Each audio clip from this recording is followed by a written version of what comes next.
যেন তাহা সুস্থির ও সুদৃঢ় করা হয়, ন্যায় বিচারে ও ধার্মিকতা সহকারে এখন অবধি অনন্তকাল পর্যন্ত বাহিনীগণের সদাপ্রভুর উদ্যোগিয়া সম্পন্ন করিবে।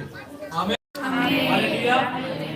যীশু খ্রিস্ট দ্বিতীয় শতাব্দীতে যখন এই পৃথিবীর বুকে অর্থাৎ মানব জাতির জন্য তিনি যখন অবতীর্ণ হন, তার কাছে একটাই বার্তা ছিল। সেই বার্তা ছিল কি?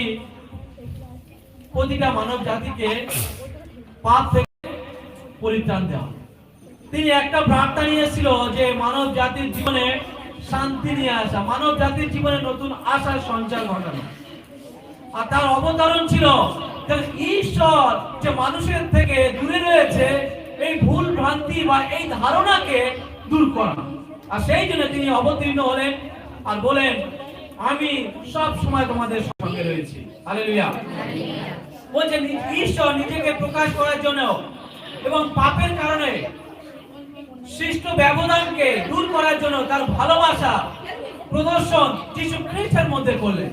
বলছে আমাদের সহিত যে ঈশ্বরের যে ব্যবধান আমাদের পাপের কারণে, সেই পাপের কারণে সেই ব্যবধানকে তিনি দূর করার জন্য যীশু খ্রিস্টের মধ্যে দিয়ে তিনি এই মানব সমাজে নিজেকে প্রকাশ করলেন।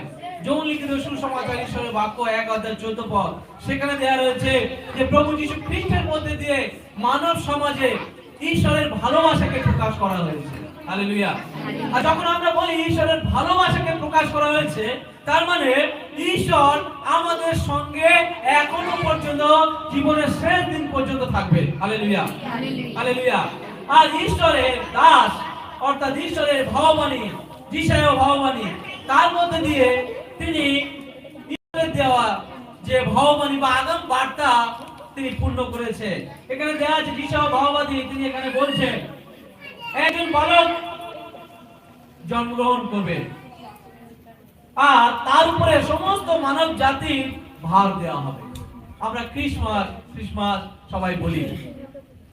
ক্রিসমাস অনেক আগে প্রকাশ করা হয়েছিল। অনেক আগে প্রকাশ করা হয়েছিল। কার মধ্যে দিয়ে জানেন সর্বপ্রথম ক্রিসমাস প্রকাশ হয়েছে?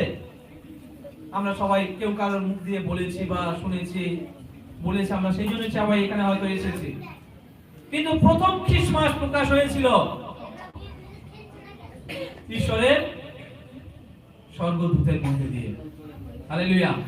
কাদের কাছে জানেন প্রথম ক্রিসমাস প্রকাশ পেয়েছিল? কাদের কাছে জানেন?